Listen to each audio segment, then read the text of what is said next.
I was the one who read the resolution into the record. That is the part one have never been able to set down. Not because the words were difficult. I had translated harder things, terms of surrender, execution warrants, the quiet administrative language that empires use when they mean to do something they will not name plainly. The words themselves were ordinary. It was the speed that undid me. The Conclave of Settled Worlds had convened at the 3rd hour, and by the 5th the vote was done. 11 species in unanimous agreement, and not one of them had read the attachment. I know this because I watched them. That is the translator's particular curse. You are furniture in the chamber, present for everything, remembered by no one. I had served the conclave for 22 years. I knew which delegates skimmed and which read, which ones held their data slates face down during a vote because the position had already been handed down from the capital and there was nothing on the slate that could change it. That morning every slate in the chamber was face down before the session opened. The resolution was titled, Conclave Instrument 7 Provisional, Authorization for Neutralization and Containment of Unauthorized Human Military Presence in the Orith Corridor. 17 words in the operative clause. I read them aloud in 6 languages as required, and when I reached the 6th, the conclave's own administrative tongue, which carries legal force, I felt something move in my chest, a small cold thing. Not fear exactly. More the feeling a man gets when he is watching someone reach for a door and he can already see what is on the other side. The human delegation sat at the far arc of the chamber table. 3 of them, Ambassador Dale Cordis, her military attaché, a quiet man named Strand, and a junior aide whose name I never learned. They had arrived that morning with a single hard-case document cylinder on the table in front of them. No data slates, no projectors, no prepared remarks. I had noticed this and filed it away. When presiding delegate Orvith Suin finished the vote count, 11 for, 0 against, 0 abstaining, the record to reflect unanimity, he turned to the human delegation with the particular expression the conclave used when it was being generous. Patient. Explaining something to a party who had not been granted full speaking rights at this session. Ambassador Cordis, he said, the conclave has determined that the presence of human naval assets in the Orith Corridor constitutes an unauthorized incursion under the Settlement Accord. This instrument authorizes member state forces to neutralize and contain that presence. You will have 48 hours to begin voluntary withdrawal before enforcement measures are enacted. He folded his primary hands and waited for the protest, the appeal, the request for clarification. This was how it usually went. You told a smaller party what the conclave had decided, and then you listened to them explain why the conclave should decide differently. And eventually the session moved on with the original decision intact. Ambassador Cordis looked at him for a moment. Then she picked up the document cylinder, uncapped it, and slid a single printed document across the table. Not toward Suin. Toward the chamber's record intake port, the slot where formal submissions enter the official archive. She said, for the record. That was all. I watched the document feed into the port. I watched Suin's secondary aide, a young Dren with good instincts, pull the document back out of the archive feed on his own slate and begin to read it.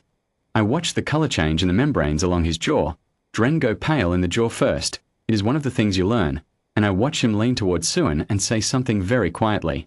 Suin's expression did not change immediately. Senior delegates train for composure the way soldiers train for pain. The face is the last thing to go. But his primary hands, folded on the table, tightened. I was already reading the document on my own archive link slate. The translator always has archive access. It was one of the few privileges of the position. The document was the Orith Mutual Defense Convention, ratified 14 years prior and filed under a docket number that did not appear in any of the conclave's current briefing materials. I did not know then whether this was an oversight or something else. I have since concluded it was something else.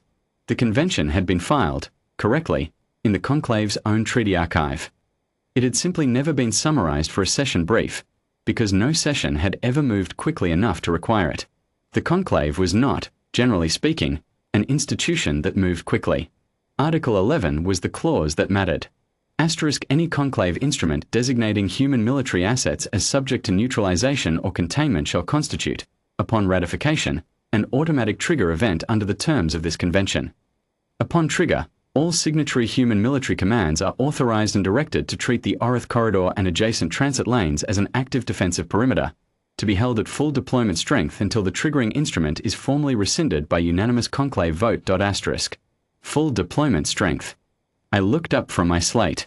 The human delegation had not moved. Strand, the attaché, had his hands flat on the table and was looking at the middle distance with an expression I had seen once before, on a demolitions man watching a fuse he had already lit. The junior aide was looking at the floor. Ambassador Cordis was looking at Suen. Suen said, very carefully, "What is the current deployment status under this convention?" Cordis said, "What the document says it is." The chamber was quiet in a way chambers rarely are. Normally there is always something, the Dren delegates communicating in subaudible register, the Kethavar shifting in their harnesses, the ambient hum of holographic displays cycling through agenda items. All of it had stopped. 11 species sitting very still. I pulled the deployment annex from the archive. It had been updated, as required by the convention, on a rolling 90-day cycle. The most recent update was dated 11 days prior. 432 vessels. 17 fleet carriers. The names, classes, and positioning coordinates of every human naval asset in or adjacent to the Orith corridor, exactly where they had been for 14 years, holding a perimeter that the Conclave had just voted, unanimously, face-down slates, 5th hour of the morning session, to treat as hostile. They had not moved there in response to the vote. They had been there. The convention required them to be there. The Conclave's own instrument had simply changed what they were legally authorized to do while they stood at that position. Delegate Orvith Suen understood this approximately 4 seconds after I did.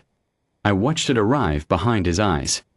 He said, the convention would need to be, the instrument would need to be rescinded. Unanimous vote, Cordis said. Yes. A pause. We can convene. The instrument has already been filed in the archive, Cordis said. It's in the record. So is the convention. So is the trigger. Another pause. Longer. What does humanity want? Suen said. It was the first time in 22 years I had heard a presiding delegate use that phrasing. Not asterisk what are your terms asterisk or asterisk what does your government request asterisk or asterisk what position does the human delegation wish to table star. What does humanity want? The word asterisk want asterisk, simple and direct. The word you use when you have run out of procedural distance and you are talking to someone across a table with no cushion between you. Cordis said, humanity wants the record corrected. Suen waited. The Orith corridor, she said, is a human transit lane.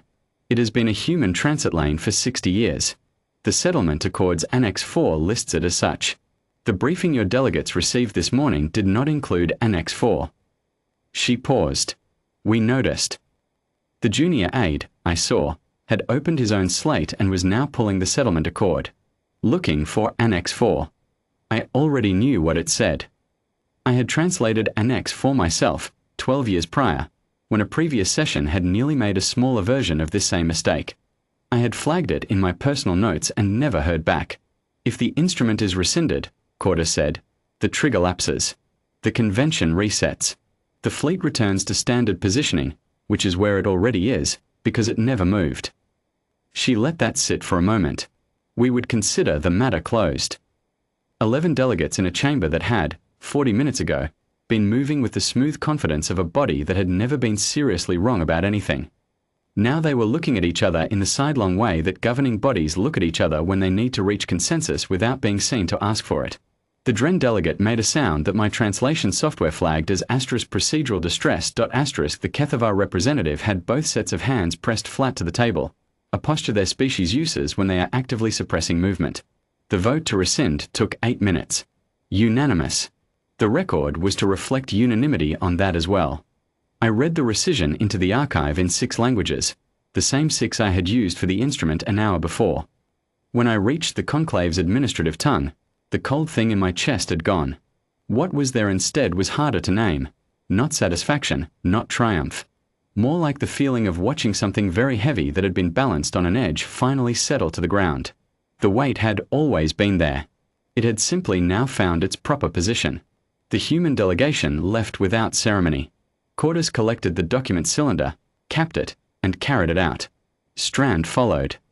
The junior aide, last through the door, glanced back once at the chamber, at the 11 delegates still seated at their arcs of the table, at the holographic displays cycling back to the next agenda item as though the morning had been ordinary, and then he was gone. I stayed to complete the record, as I always did. It took another hour. When I filed the final archive entry and closed my slate, Suen was still at the table, alone, reading something on his data slate with an expression I had not seen on him before and never saw again. I did not ask what he was reading. I already knew. Annex 4 is 9 pages. It is very clearly written. Anyone who read it would have understood. No one had read it. They had voted anyway. And by the time the chamber understood what it had done, the fleet was already at the perimeter, where it had always been, waiting, as the convention required, for an order that the conclave's own unanimity had just authorized and then, in the same morning, scrambled to take back. The Conclave of Settled Worlds did not dissolve for another 6 years. But I have sometimes thought that it dissolved that morning, in the 5th hour, when 11 delegates put their slates face down and voted on something they had not read. The record reflects what happened. The record always does. That is the part one have never been able to set down.